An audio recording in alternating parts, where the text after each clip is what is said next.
చెరువుల రక్షణ కోసం మరిన్ని కఠిన నిర్ణయాలు తీసుకుంటామన్నారు ముఖ్యమంత్రి రేవంత్ రెడ్డి. ఎంత ఒత్తిడి ఉన్నా వెనక్కి తగ్గేది లేదన్నారు సీఎం. చెరువుల్లో కబ్జాలను ఊరుకునేది లేదన్నారు ముఖ్యమంత్రి. సిటీలో హైడ్రా కూల్చివేతలపై కీలక వ్యాఖ్యలు చేశారు. కబ్జాదారుల చెర నుంచి చెరువుల్ని కాపాడుతామన్నారు ముఖ్యమంత్రి. హైదరాబాద్ నగరం చుట్టూతో ఉన్న ఈ లేక్ ప్రొటెక్షన్, ఈ చెరువుల యొక్క సంరక్షణ, ఈ చెరువులు మన జీవనాధారం, మన సంస్కృతి. హైదరాబాద్ నగరంలో ప్రధానంగా 1908లో వచ్చిన వరదలు, ముఖ్యంగా 115 సంవత్సరాల క్రితం ఈ నగరం మీద వరదలు ఉప్పెనై కమ్మేసి వేలాది మంది ప్రాణాలను బలిగొన్నది. ఆనాటి పాలకుడు నిజాం సర్కార్ చెల్లించిపోయి వేలాది మంది ప్రాణాలు కోల్పోవడానికి కారణమైన ఈ వరదల్ని నియంత్రించాలి అని అంటే ఏమి చేయాలి అని ప్రపంచంలో ఉండే గొప్ప వ్యక్తులందరినీ సంప్రదించి మోక్షగుండం విశ్వేశ్వరయ్య గారిని, ప్రపంచానికే ఒక ఆర్కిటెక్ట్ అయిన మోక్షగుండం విశ్వేశ్వరయ్య గారిని నియమించడం జరిగింది.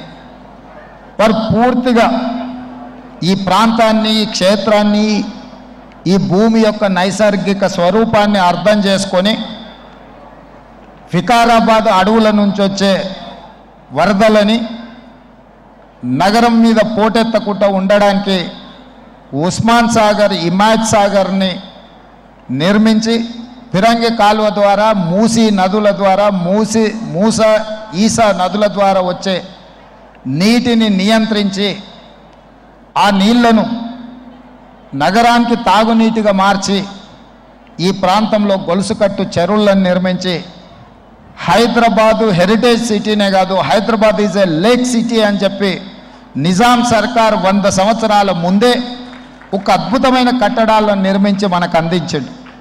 వారి వారసత్వంగా వచ్చిన ఈ కట్టడాలు మొన్న జరిగిన ఎండాకాలంలో తాగునీటి సమస్య వచ్చే కృష్ణా, గోదావరి ఎండిపోతే హైదరాబాదు నగరానికి దాహార్తి తీసింది.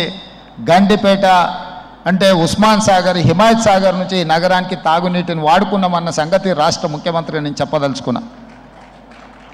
ఈ ప్రజలకు, కోట్లాది మంది దాహార్తిని తీర్చే ఈ యొక్క చెరువులను శ్రీమంతులుగా, గొప్ప వ్యక్తులుగా ఉన్న వాళ్ళు వాటి పక్కనే ఫామ్ హౌజుల పేరు మీద నిర్మించుకొని వాళ్ళ డ్రైనేజ్ కాలువలు తీసుకెళ్ళి గండిపేటలో కలిపినారు. నేను ఇక్కడ వేదిక మీద ఉన్న పెద్దలతో పాటు ఇక్కడ వచ్చిన భక్తులను నేను ఒకటే మాట అడగదలుచుకున్నా.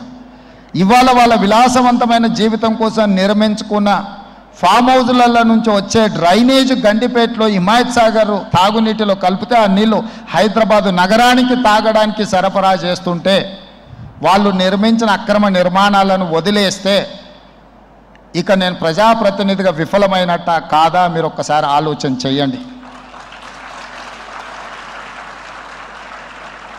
అందుకే ఒత్తిడి వచ్చినా, మిత్రులకు ఫామ్ హౌజులు ఉన్నా ఏమీ వదలకుండా హైడ్రా అనే ఒక సంస్థను ఏర్పాటు చేసి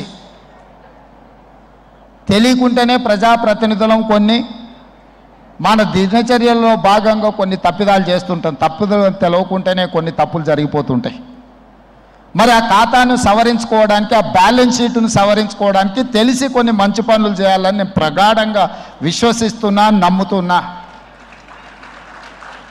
ఆ తెలిసి చెయ్యాలనుకుంటున్న మంచి పనుల్లో భాగము ఈ చెరువులను చెరబట్టిన వాళ్ళ నుంచి విముక్తి కలిగించాలన్న ఏకైక లక్ష్యంతోనే ఈరోజు చెరువులను ఆక్రమించుకున్న వాళ్ళను ఎవరిని వదలకుండా ఉక్కు పాదంతో అణిచివేయాలన్న ఆలోచన, అందులో నిర్మాణాలను ఏ ఒత్తిడి వచ్చినా వెనక్కి తక్కకుండా తొలగించాలన్న ఆలోచనతోనే ఈరోజు ఈ చెరువులలో ఉన్న అక్రమ కట్టడాలను కూలగొడుతున్నాము.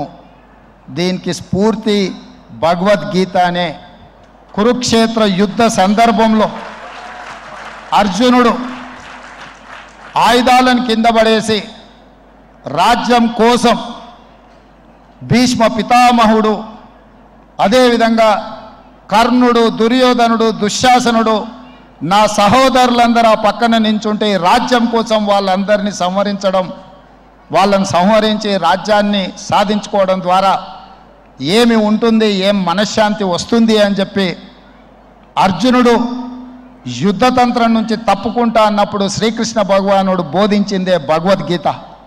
చంపేదెవరు, చంపించేదెవరు? లోక కళ్యాణం కోసం నీ బాధ్యతను నెరవేర్చాల్సిందే. ధర్మం బ్రతకాలి, అధర్మం ఓడాలి అంటే నువ్వు యుద్ధం చెయ్యాల్సిందే అనే యుద్ధ నీతిని ఆ రోజు అర్జునుడికి బోధించింది శ్రీకృష్ణ భగవానుడు. ఇవాళ ఆ శ్రీకృష్ణ భగవానుడి బోధనానుసారమే ఈరోజు ఈ చెరువులను కాపాడే కార్యక్రమాన్ని నేను తీసుకుంటున్నా. నాకు తెలుసు ఈ చెరువులలో నిర్మాణమైన విలాసవంతమైన ఫామ్ హౌజులు ప్రభుత్వాన్ని ప్రభావితం చేయగలిగిన స్థానాలలో ఉన్న చాలామంది వ్యక్తులు ఉన్నారు. ప్రత్యక్షంగా ప్రభుత్వంలో భాగస్వాములు అయి ఉండొచ్చు, లేకపోతే ఈ సమాజం మీద బాగా ప్రభావితం చేయగలిగిన వ్యక్తులు ఉండొచ్చు. కానీ వాటన్నిటినీ నేను పట్టించుకోదలుచుకోలే. ఇది భవిష్యత్ తరాలకు, ఇది రాజకీయాలకు సంబంధం లేదు. నేను స్పష్టంగా చెప్పదలుచుకున్నా. రాజకీయాల కోసమో లేకపోతే రాజకీయ నాయకులను కొంతమందిని దృష్టిలో పెట్టుకొని చేపడుతున్న కార్యక్రమం కాదు ఇది. భవిష్యత్ తరాలకు, మన పిల్లలకు, వాళ్ళ పిల్లలకు వారసత్వంగా మనం అందించే సంపద ఈ సరస్సులు, ఈ నదులు, లేకపోతే ఈ రోజున్న ఈ చెరువులు. ఈ ప్రకృతి సంపదను మనం విధ్వంసం చేస్తే ప్రకృతి మన మీద కక్ష కడుతుంది. ప్రకృతి మన మీద ప్రకోపిస్తే మనం చెన్నైలో చూసినాం, అదేవిధంగా ఉత్తరాఖండ్లో చూసినాం, నిన్నగాక మొన్న వాయనాడు మనం కేరళలో చూసినాం. ఈరోజు ఇలాంటివన్నిటిని దృష్టిలో పెట్టుకున్నప్పుడు ఈ హైదరాబాదు నగరాన్ని రక్షించుకోవాల్సిన బాధ్యత మన అందరి మీద ఉన్నది. ఇది ఒక సుందరమైన నగరం. ఈ నగరానికి ఈ చెరువులే ఒక అందం. ఈ చెరువులను కాపాడే బాధ్యత ఈ ప్రభుత్వం తీసుకుంటుంది. ఎవరు ఏమనుకున్నా, ఎవరు ఏ ఒత్తిడి తెచ్చినా వాటన్నిటిని పక్కన పెట్టి చెరువులను ఆక్రమించుకున్న వాళ్ళ భరతం